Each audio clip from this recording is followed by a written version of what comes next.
आज हमारा टॉपिक है कैसे किसी केमिकल रिएक्शन को बैलेंस करेंगे।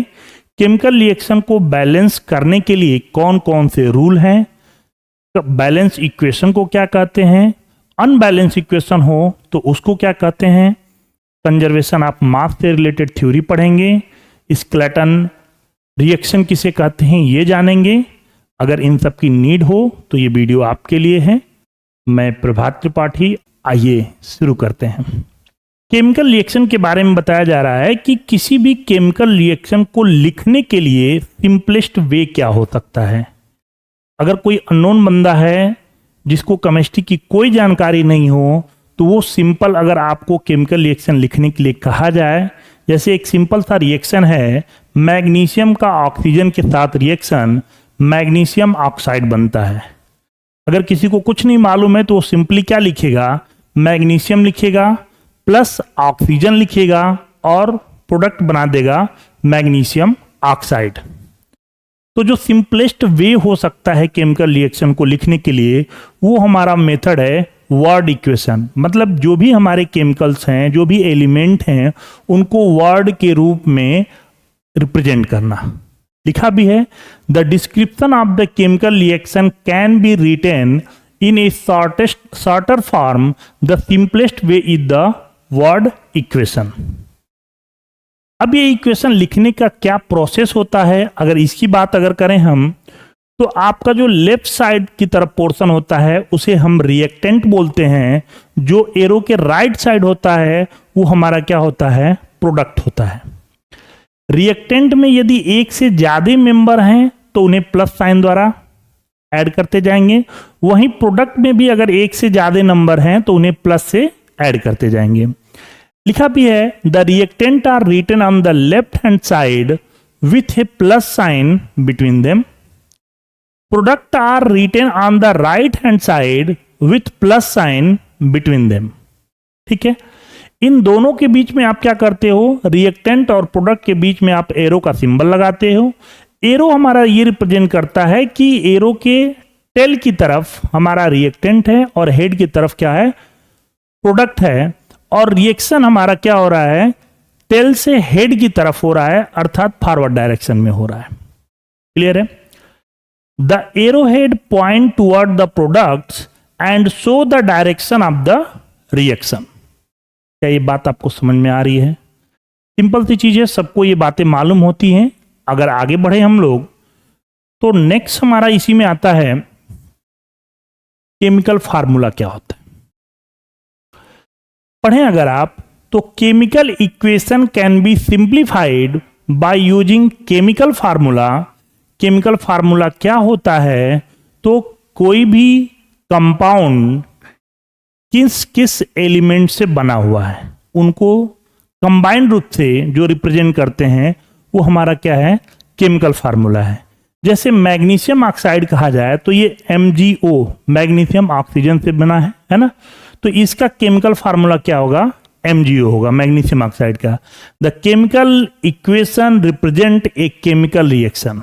ए chemical equation represent a chemical reaction.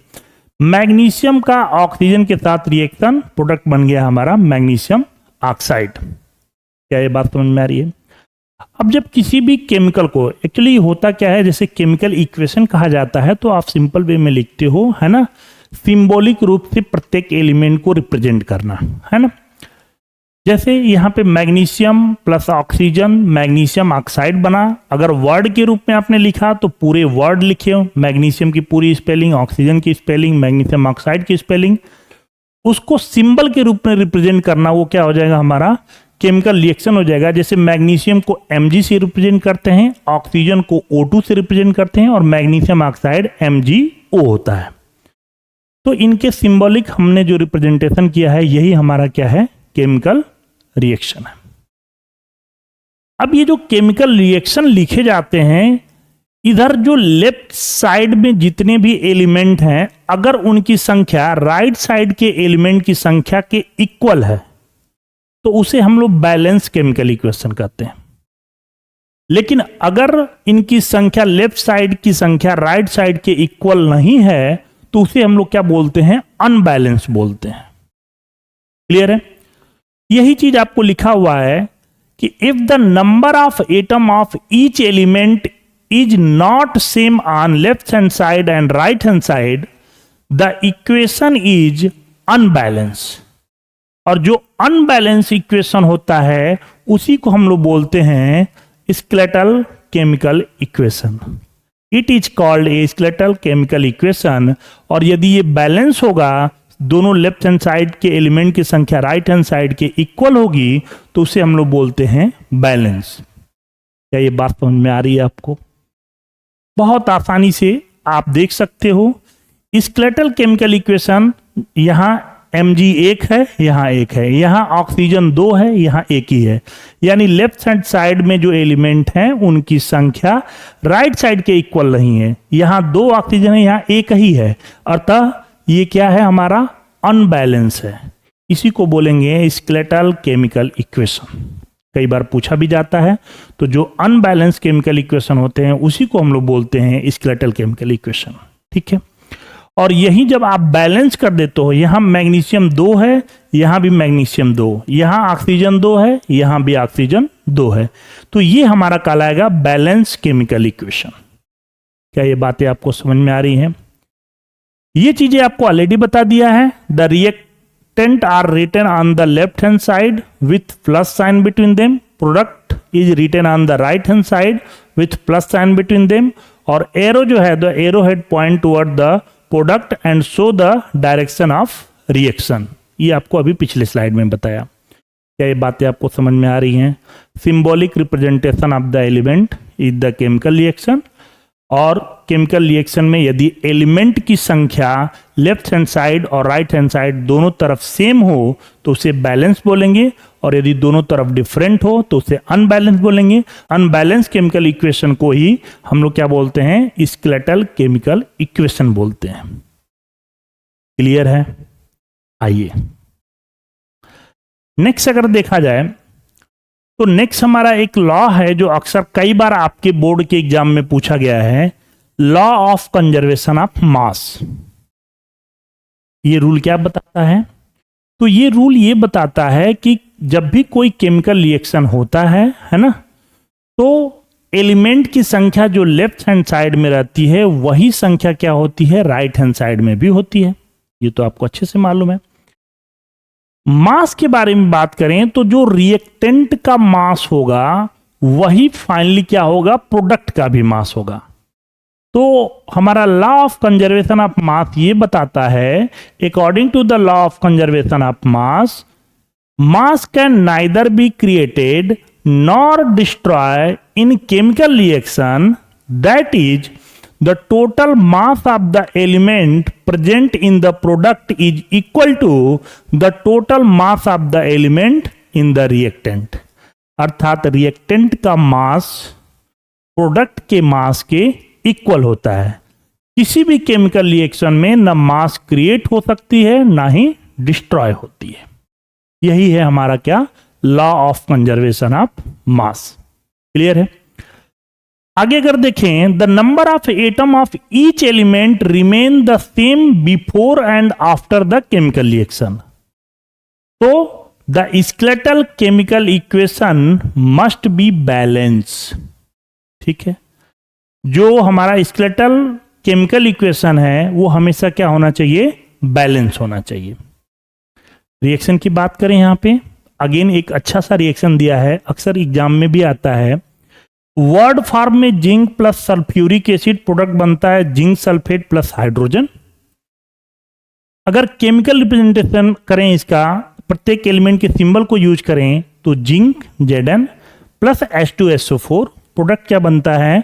Zinc sulphate और प्लस H2 अलग हो जाता है। ठीक है? अब यहां देखें, अगर एलिमेंट की कंपेयर करें, जिंक इधर एक है, यहां भी एक है, SOS एक है, S एक है, O4 है, O इधर भी 4 है, हाइड्रोजन 2 है, हाइड्रोजन भी 2 है। अर्थात ये इक्वेशन क्या है? बैलेंस है। क्लियर है? सारे एलिमेंट आपको रिप्रेजेंट किया गया है, element in the reactant, element of the product, है ना। This is the balance chemical equation. दोनों तरफ संख्याएं क्या है? हमारी इक्वल है। ठीक है? नेक्स्ट अगर बढ़ा जाए तो नेक्स्ट है कैसे किसी केमिकल रिएक्शन को बैलेंस करते हैं। तो बैलेंस करने के रूल तो कई सारे हैं जो आप 11th-12th में पढ़ते हो। यहां पे हम लोग जो यूज करते हैं heat and trial method use करते हैं। ठीक है, हीट एंड ट्रायल मेथड क्या कहता है? हीट एंड ट्रायल मेथड में क्या करते हैं, हम एक एलिमेंट को यूज करेंगे जिसमें नंबर ऑफ एलिमेंट की संख्या ज्यादा हो और फिर उसी को बैलेंस करेंगे और आगे जो जो अनबैलेंस रहेंगे उनको एक क्रम बनता जाएगा। क्या प्रोसेस होगा आइए देखते हैं।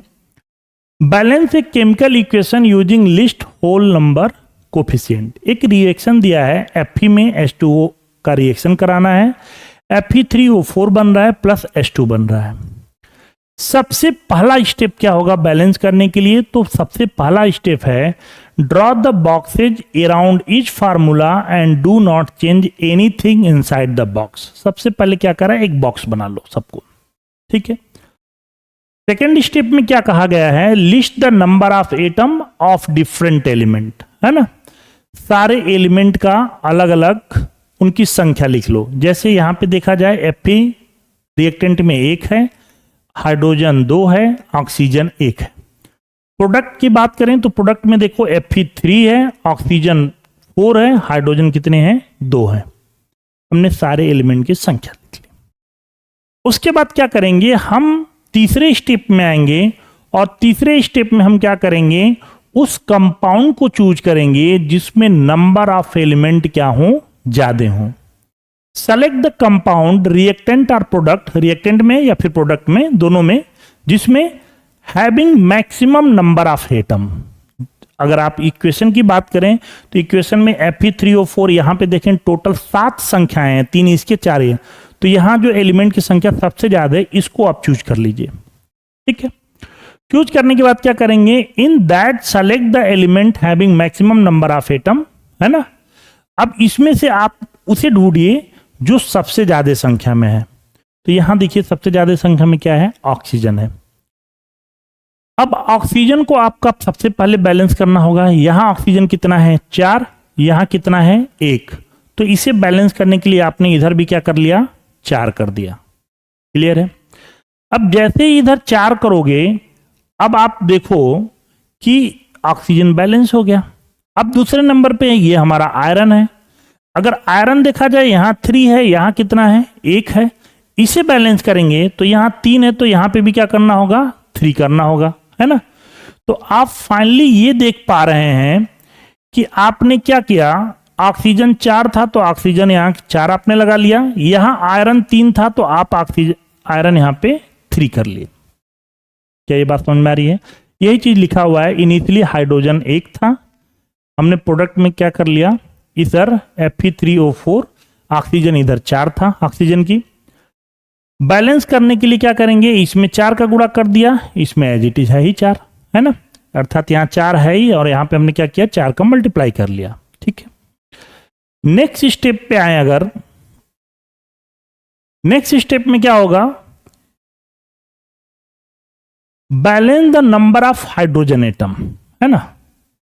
अब दूसरे स्टेप में क्या करेंगे, आयरन बैलेंस कर लिया, ऑक्सीजन बैलेंस किया, अब हाइड्रोजन को बैलेंस करें अगर, है ना। तो हाइड्रोजन आप देखिए Fe3 + 4 H2O, ये क्या है, Fe3O4। हाइड्रोजन देखा जाए तो यहाँ 8 थे, यहाँ पे भी हमें क्या करना होगा, 8 करना होगा। इसके लिए हमें 4 का इसमें मल्टीप्लाई करना होगा। अब आप देख रहे हो ऑक्सीजन बैलेंस, हाइड्रोजन बैलेंस, ये दोनों बैलेंस हो गए। अब लास्ट स्टेज में आयरन देख लें, आयरन 3 था, यहाँ पे आपको क्या करना होगा, 3 लिख देना होगा। यही हमारा लास्ट स्टेप होगा, balance the number of iron atom. आपने आयरन को भी क्या कर लिया, यहाँ पे 3 कर लिया।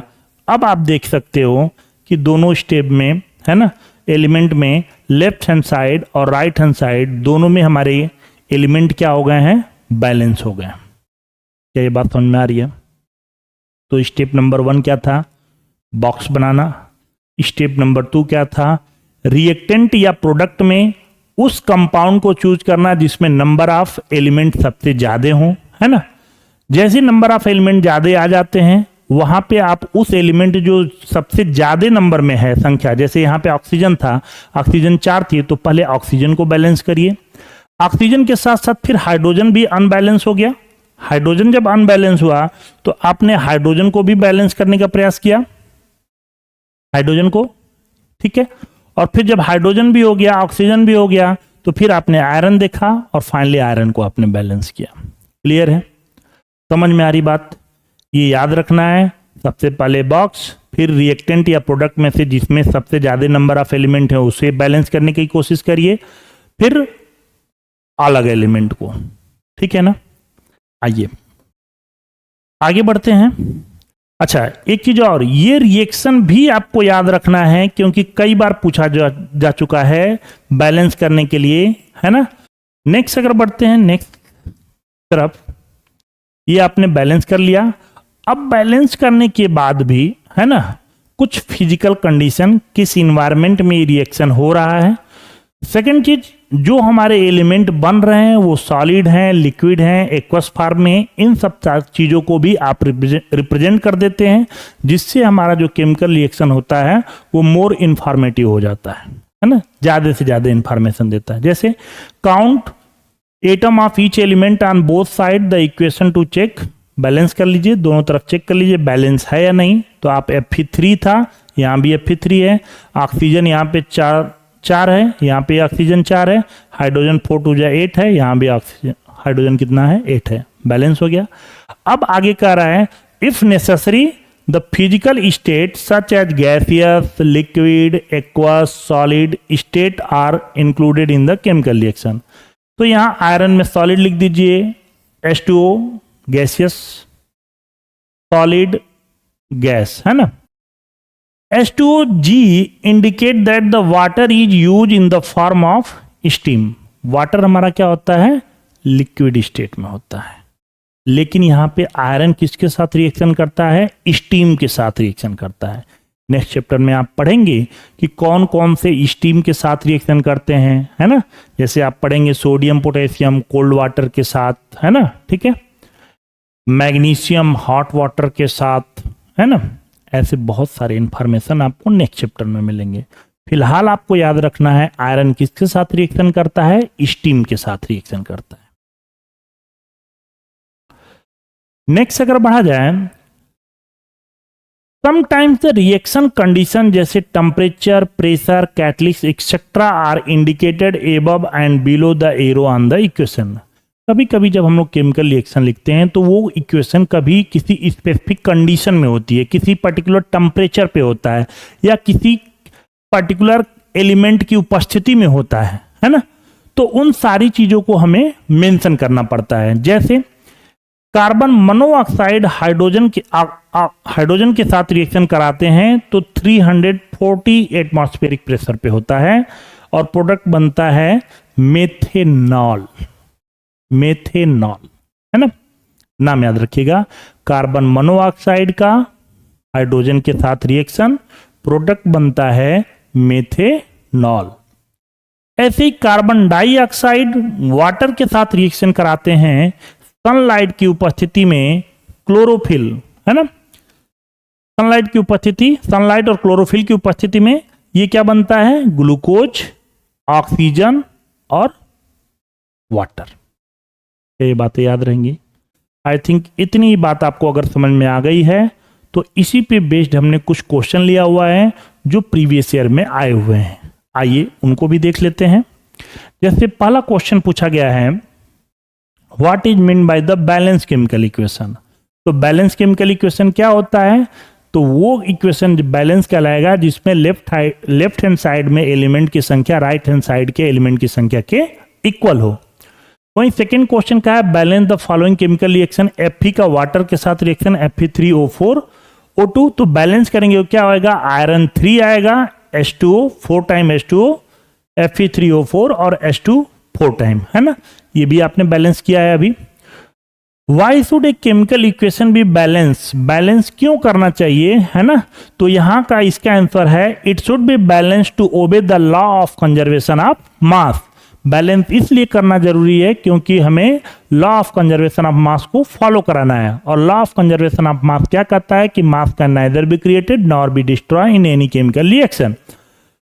ठीक है, the number of atom to each element is same on the both side of the equation.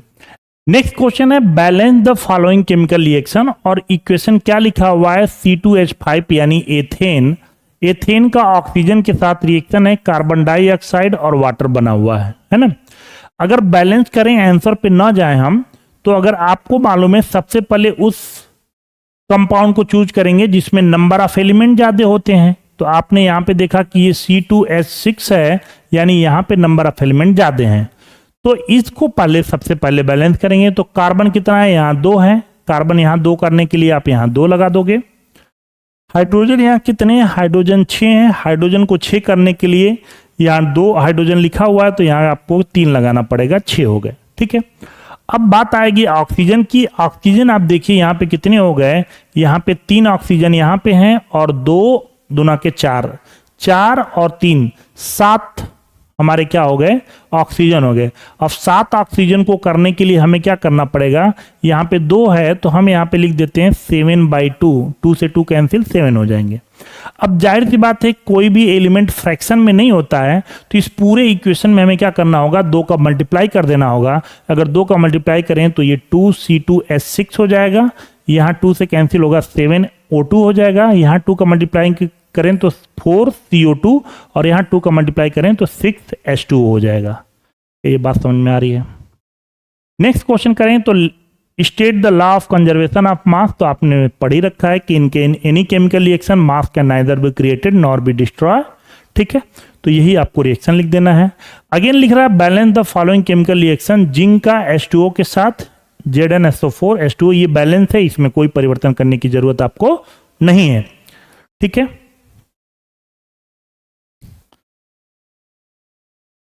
Next question पूछा गया what is the skeletal chemical reaction. तो स्केलेटल केमिकल जो अनबैलेंस केमिकल रिएक्शन होता है उसी को क्या बोलते हैं, स्केलेटल केमिकल रिएक्शन बोलते हैं। Skeletal chemical equation is unbalance chemical equation. ठीक है, नेक्स्ट क्वेश्चन है एल्युमिनियम का HCl के साथ रिएक्शन, एल्युमिनियम क्लोराइड और हाइड्रोजन गैस रिलीज हो रही है।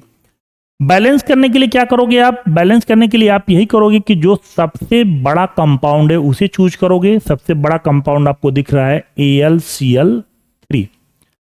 अब यहां देखो क्लोरीन कितने हैं, 3 है, 3 करने के लिए आपने यहां पे क्या कर लिया, 3 लगा लिया। ठीक है, एल्युमिनियम था, एक एल्युमिनियम है ही। अब बात करें हाइड्रोजन की, तो हाइड्रोजन यहाँ 3 हो गए, यहाँ हाइड्रोजन कितना है, 2 है, तो 3 करने के लिए हम क्या करते हैं, 3/2 कर देते हैं, 2 से 2 कैंसिल हो जाएगा, 3 बन जाएगा। फिर वही पुरानी बात कि यहाँ पे डिनोमिनेटर में 2 नहीं होना चाहिए, क्योंकि ये फ्रैक्शन में एलिमेंट को हम लोग नहीं लिखते हैं, इसलिए हम पूरे इक्वेशन में 2 का मल्टीप्लाई कर दें। तो 2 का अगर आप मल्टीप्लाई करते हो तो यही रिएक्शन लिखोगे क्या, 2 टाइम एल्युमिनियम, 3 2 जा 6 टाइम HCl, 2 टाइम AlCl3 और यहाँ पे क्या आ जाएगा 3H2। ये बात समझ में आ रही है आपको, क्लियर है। Next, define a word equation, give one example. तो वर्ड इक्वेशन क्या है, वर्ड के फॉर्म में एलिमेंट को लिखना। A word equation represent a chemical reaction in word magnesium plus oxygen magnesium oxide. ये बात क्लियर है, समझ में आ रही बात। तो इस टॉपिक से फिलहाल तो ऐसे ही क्वेश्चन बने हुए हैं आपके लिए, है ना। आई थिंक ये बातें आपको समझ में आ गई होंगी, है ना। बस आप इन चीजों को याद रखिएगा। 2 केमिकल रिएक्शन थे, कार्बन मोनोऑक्साइड का हाइड्रोजन के साथ रिएक्शन 340 ATM पे मेथेनॉल बना था, मेथेनॉल बना था, है ना, CH3OH, है ना, मेथेनॉल, है ना। और कार्बन डाइऑक्साइड का वाटर के साथ रिएक्शन सनलाइट और क्लोरोफिल की उपस्थिति में प्रोडक्ट बना था ग्लूकोज, H2O और ऑक्सीजन। उम्मीद है ये बातें क्लियर होंगी। आज की क्लास में इतना ही। नेक्स्ट वीडियो में मिलेंगे इसी टॉपिक के नेक्स्ट उस टॉपिक को लेकर, जैसे combination reaction, decomposition reaction, double displacement reaction, redox reaction. तो इन सब टॉपिक को हम नेक्स्ट क्लास में डिस्कस करेंगे। वीडियो कैसा लगा अपना फीडबैक देते रहें। मिलते हैं नेक्स्ट वीडियो में। जय हिंद।